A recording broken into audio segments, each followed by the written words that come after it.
इस वीडियो के अंदर हम बात करेंगे डिटेल स्ट्रेटेजी के बारे में चैप्टर वाइज। अब यहां पे मैंने सोशल साइंस का ना कॉम्बिनेशन को चूज किया है। कॉम्बिनेशन इन द साइंस की देखिए आपके टोटल 4 सब्जेक्ट हैं, तो मैंने दो का पैटर्न को फॉलो किया और मार्क्स जो है ना वो इक्वली है। सबसे पहले जो कॉम्बिनेशन इस वीडियो के अंदर जो हम डिटेल स्ट्रेटेजी की बात करेंगे वो सिविक्स एंड हिस्ट्री से रिलेटेड होगी, जो कि 40 मार्क्स है। और इसके अलावा एक और वीडियो आएगी जिसके अंदर ज्योग्राफी और इको से रिलेटेड बात की जाएगी, वो भी 40 मार्क्स होगा। तो इस तरह से आपका सोशल साइंस का जो एग्जाम है वो 80 मार्क्स का होगा। तो ये सब्जेक्ट स्पेशलिस्ट है और मैंने इसलिए ऐसा किया है क्योंकि देखिए हिस्ट्री और सिविक्स का जो कॉम्बिनेशन है वो सबसे परफेक्ट बनता है, क्योंकि काफी ज्यादा सिमिलरिटी दोनों सब्जेक्ट में देखने को मिलती है और सेम ज्योग्राफी इको के अंदर भी काफी ज्यादा सिमिलरिटीज देखने को मिलती है।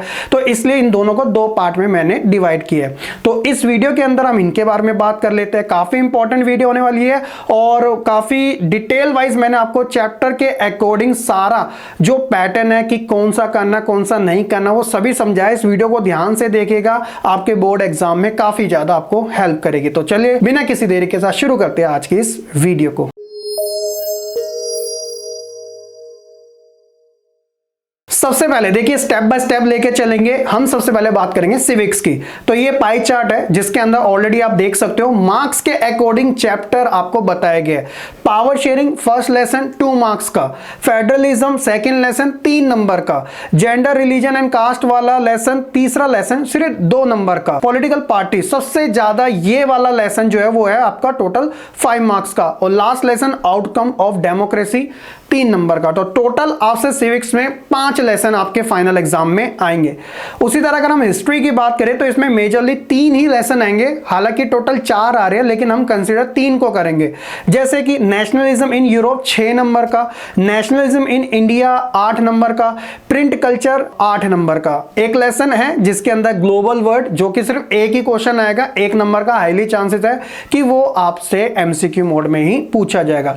तो ओवरऑल आपके 4 लेसन है और मेजरली आपके 3 ही लेसन से हिस्ट्री में आ रहे हैं।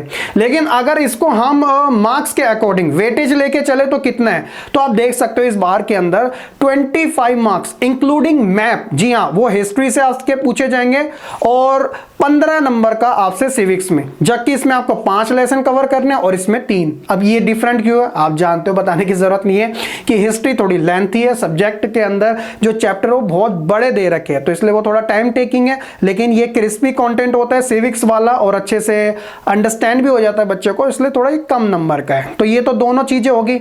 अब हम बात कर लेते हैं चैप्टर वाइज स्ट्रेटेजी की कि आपको क्या पढ़ना है और कितना पढ़ना है और कौन से टॉपिक को ज्यादा प्रेफर देना है। ठीक है, तो सबसे पहले मैं सिविक्स के बारे में बात करता हूं। यहां पे मैंने 3 चीजें लिखी है, एक हो गया इंपॉर्टेंट, एक हो गया स्टैंडर्ड और एक हो गया बेसिक। ये तीनों जो शेडो आप देख रहे हो थोड़ी डार्क है, फिर लाइट है और ये सबसे ज्यादा लाइट है। तो इससे आप आइडिया लगा लीजिएगा कि किन किन के ऊपर आपको फोकस करना है। सबसे पहले सिविक्स में जो पावर शेयरिंग वाला है हर एक बच्चे का फेवरेट है और अब तो मुझे बताने की ज्यादा जरूरत नहीं है, आपके तो मुंह जबान पे ये अच्छे से रटा होगा। लेसन करना कौन सा है, 2 नंबर है, ये नहीं सोचना कि इजी लेसन है 2 नंबर यूं ही हो जाएंगे, लेकिन प्रायोरिटी पे आपको जरूर रखना है।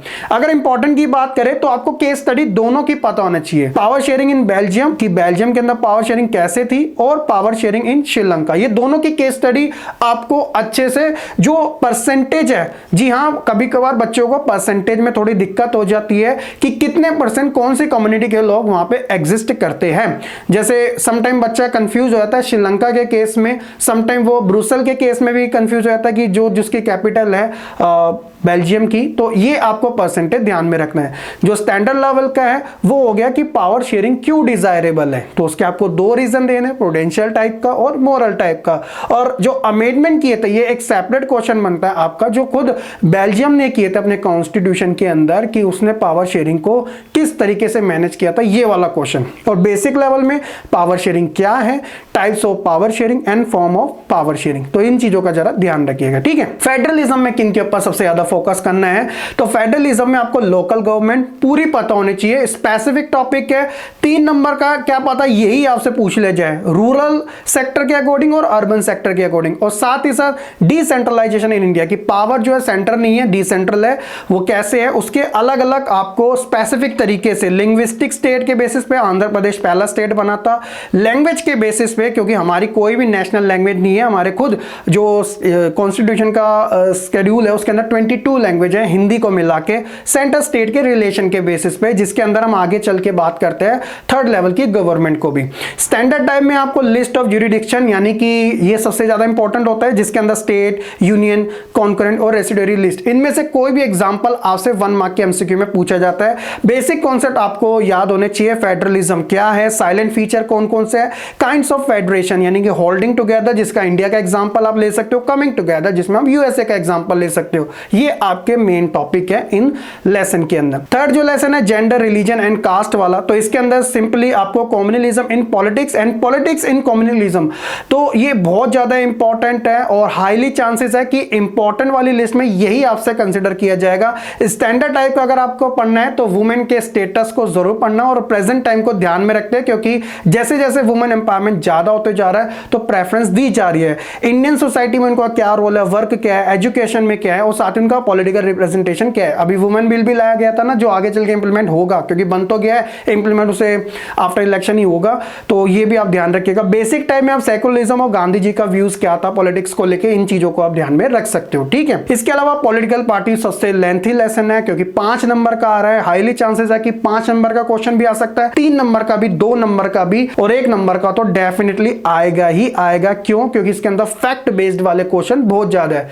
किस किस कैटेगरी में कैसे कैसे रखना है, सबसे ज्यादा प्रेफरेंस देनी है इंपॉर्टेंट बेसिस पे different type of party system, 1 party, 2 party और multi party. 1 party China, 2 party USA and UK और मल्टी पार्टी इंडिया जैसी कंट्री और फ्रांस जैसी country. Challenging in the front of political parties क्या क्या आ सकती है उनके बारे में। स्टैंडर्ड टाइम में नेशनल और स्टेट पार्टी, इवन सीबीएसई ने भी इसका क्वेश्चन सैंपल पेपर में दिया था, इसे जरूर कंसीडर करना है। Criteria to become a national और स्टेट पार्टी, क्या किस बेसिस पे बना जा सकता है और कंपोनेंट क्या होते हैं किसी पार्टी के, पॉलिटिकल पार्टी के, कि लीडर का होना, एक्टिव मेंबर का होना और फॉलोवर का होना। बेसिक जो कॉन्सेप्ट होंगे आपको पता होने चाहिए फैक्ट बेस वाले। कोई भी आपसे स्टेट पार्टी के बारे में या नेशनल पार्टी के बारे में पूछ लिया जा सकता है, उसकी कंडीशन पूछी जा सकती है और साथ ही फंक्शन ऑफ पॉलिटिकल पार्टी के कौन कौन से हैं। लास्ट है आपका लेसन जो है आउटकम ऑफ डेमोक्रेसी, 3 नंबर का आएगा।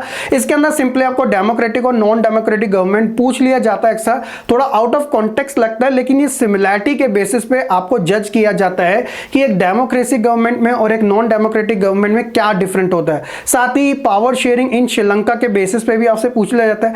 Dignity and argumentation of life, ये स्टैंडर्ड बेसिस पे, और silent feature of democracy, objective of democracy और फॉर्म्स ऑफ डेमोक्रेसी, ये वाला ऐसी है, ठीक है। तो ये चीजें आपसे आउटकम ऑफ डेमोक्रेसी के बारे में पूछ ली जा सकती है। नेक्स्ट हम बात कर लेते हैं the rise of the nationalism in Europe, जो कि आपका 6 मार्क्स का है हिस्ट्री वाले पॉइंट ऑफ व्यू से। Rise of the nationalism in European country early mid 19th century, ये वाला कॉन्सेप्ट आपको अच्छे तरीके से पता होना काफी ज्यादा जरूरी है। एज ऑफ रेवोल्यूशन, जो कि इस टाइम से इस टाइम तक है, और बाकी बात रही बेसिक कॉन्सेप्ट की, जिसके अंदर देखो कुछ भी आ सकता है, फैक्ट वाले, डेट्स वाले बहुत ज्यादा आते हैं, और टर्म्स से रिलेटेड की इंपॉर्टेंट टर्म्स उस लेसन की क्या क्या है। इसके अलावा नेशनलिज्म इन इंडिया के अंदर देखिए जो मूवमेंट है, जो नेशनल मूवमेंट है, जिसके अंदर 2 भाइयों के द्वारा, शौकत अली, मोहम्मद अली, खिलाफत मूवमेंट टर्की वाला। इसके अलावा गांधी जी के नेशनल मूवमेंट, सिविल डिसओबीडियंस और नॉन कोऑपरेशन। और स्टैंडर्ड में आप इवेंट्स याद रख सकते हो और मैप्स, क्योंकि इसी लेसन के अंदर 2 नंबर का मैप भी आएगा, जो कि मैंने ऑलरेडी कवर करा दिया। साथ ही इंडिगो, जलियांवाला मैस्के और चोरा चोरी, ये सारे इंसिडेंट थे।